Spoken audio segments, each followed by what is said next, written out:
The penultimate night of the 56th BFI London Film Festival saw the presentation of this year's awards.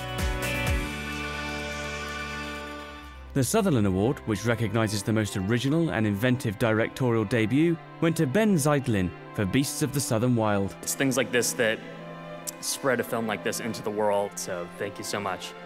The Grierson Award for documentaries with integrity, originality and social or cultural significance was presented to Alex Gibney for Mea Maxima Culpa, Silence in the House of God. Thank you very much, London Film Festival, British Film Institute, the Grierson Trust. What a great honor to get an award in the name of John Grierson. Thank you very much for this honor. Sally El Hosseini won Best British Newcomer for her debut feature, My Brother the Devil. Sponsored by Swarovski, the award recognises new acting, writing, directing or producing talent. This was a 6-year kind of labour of love, and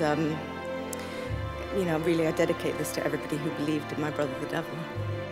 The winner of the festival's Best Film Award was director Jacques Audiard's Rust and Bone. He's extremely grateful, and he's extremely sad that he couldn't make it. He told me to say one more thing, and that was long live cinema, long live life, long live love, and thank you, BFI. And finally, actress Helena Bonham Carter and director Tim Burton were presented with the BFI's highest honour, the BFI Fellowship. I'd like to thank the BFI, and it's an amazing honour, and thank you very much. We kept the peace at home, we both have one each. Anyway, I'll stop. Goodbye. Thank you.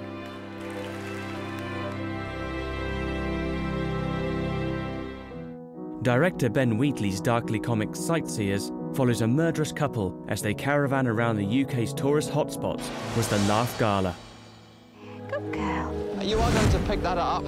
I didn't do that. If you don't pick up this excrement immediately, then I'm going to have to inform the National Trust. Report that to the National Trust, mate. Alice and I just came up with the idea one lunchtime of some Brummies who were quite boring, and then they had a hobby which was killing people. We started sort of improvising these characters that were based sort of on our families, sort of on family holidays that we'd been on, and these characters just emerged as we were improvising, but then turned out to have quite a dark core. They're like a Brummie, Bonnie and Clyde, because they're not cool. They're from Birmingham and they go to castles and tram museums, but actually what they're doing is quite a romantic odyssey of horror. It's totally feasible to have, violence and comedy side by side, a lot of pipe and stuff like that, and I never heard that, so it's great. Does it glamorise, crime? I don't think so, really.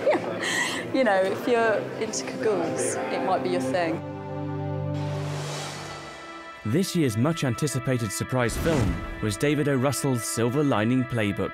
The director and star Bradley Cooper joined the audience for a Q&A. There's a rhythm to everything, and David would constantly talk about that. We would sort of sit there. There's a whole running sequence where Pat goes on a mini odyssey, and David would take me to the side and sort of say, it's like,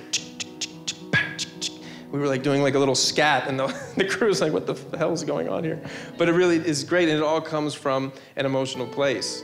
That there's the engine of this character, and so music is a huge engine for the movie. I would just really like to underscore our thanks to you for being here this evening, David, Bradley.